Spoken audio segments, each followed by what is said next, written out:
X Empire is a financial strategy game that has already engaged around 20 million users. It focuses on character development, trading, and investments. The distribution of XEMP tokens is scheduled for the period from late September to early October 2024. Players are encouraged to complete tasks, improve skills, and invite friends to earn in-game currency, which can later be converted into real tokens. All answers to tasks can be found daily on my channel and in the Telegram channel. Key features of X Empire, formerly Musk Empire. Real token economy.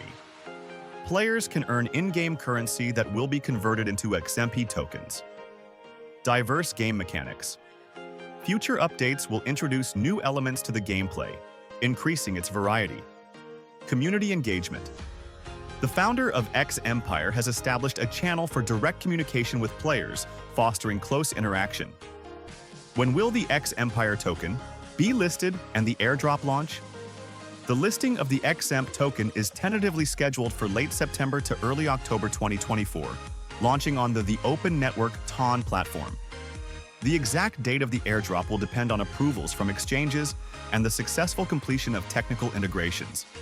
It is expected that the token will be available on first-tier exchanges without lockup or vesting periods. Stay updated through official channels to keep abreast of the latest news. How to earn XMP tokens in X Empire. To earn XEMP tokens, players need to actively participate in the gameplay during the mining period. Here are some recommendations. Play actively. Regularly complete tasks and mine coins. Level up. Develop your character and business to increase earnings. Invite friends. Build empires together with friends and receive bonuses for attracting new players. Optimize earnings. Enhance Musk and his business to increase passive income. Use autopilot. Automate the gameplay process to optimize earnings. Receive bonuses. Participate in promotions and receive random airdrop bonuses. Complete daily tasks. Regular participation in quests such as Riddle of the Day, Puzzle of the Day, and investing in funds will help earn additional rewards.